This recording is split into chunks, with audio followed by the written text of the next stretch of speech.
2-3 күндөн бери Казакстандагы окуяларды биздин маалымат каражаттарындагы социалдык тармактарда кеңири чагылдырып жатышат. Чыр-чатак болду, адам өмүрү кыйылды.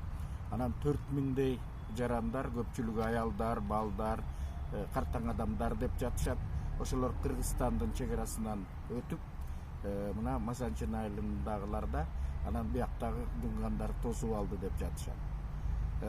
Анан ушул жерден бир топ ошо социалдык тармактарды мен барактап карап отурсам, бир тобунун терс мамилелерин дагы көрүп атам. Эмне үчүн биздин чек арага өткөрдү, эмне үчүн алар кирип алышы керек эле, алар мына калып калат деген ойлорду айтып жатышат. Мен болсо мындай демекчимин. Эл аралык норма бар. Кыргызстан мыйзам менен жашай турган мамлекет. Себеби дегенде мына согуш чыккан жерлерде Афганистан, Сирия сыяктангандардан миллиондогон, 100 миң деген качкындар Европаны көздөй, башка мамлекеттерди көздөй жөнөдү. Эл аралык мындай мыйзамдарды таанаган өлкөлөр мындан эч кандай жакка кача албайт. Биздин кабыл алганыбыз бир чети туура, алар кабыл алынышы керек, жайгаштырылышы керек, тамак аш жана башка керектүү, жашоого керектүү нерселер менен камсыз болушу керек. Бирок мен тигилерге бир чети мен макулмун. Анткени дегенде ошол эле нормалар боюнча башка өлкөлөрдүн жарандары келгенден кийин, ошол өлкөдө абал турукташкандан кийин сөзсүз түрдө кайра мекенине кайтышы керек. Мен ошондой болот деп ишенем. Биз көп толкунданбай турушубуз керек. Себеби айрымдарынын ошо мындай күйүп бышып аткандарын түшүнүп атам. Эми алар 4000 киши кирип келди, анан 2000 бизде калып калат деген ойлор сыяктуу болуп атат да.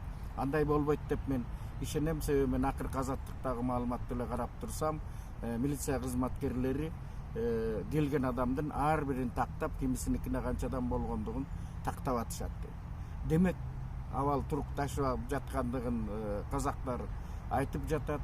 Президенти Касым-Жомарт Токаев да билдирип жатат. Жакынкы араларда абал турукташат, мурдакы улут аралык ынтымак калыбына келет деп жатат. Ошондон кийин бул кирип келген жарандар сөзсүз түрдө өзүнүн мамлекетине кайтарылат, бири да калып калбайт. Эгерде мен ошо өтө активдүү жарандарга мынтип кайрылгым келет да, эгерде граждандык жарандык активисттер шек санай турган болсо, антпейт десе, сөзсүз түрдө алар кошулууга, карап көрүүгө акылуу. Анда ошол чындап эле канча адам кирди эле, анан канча адам чыкты дегенди сөзсүз караш керек.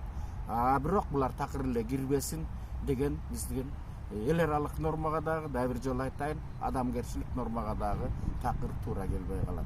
Мен ишенем, биздин мамлекетибиз эл аралык норманы дагы, Кыргызстандын мыйзамдарын дагы так аткарышат, жардам берилет.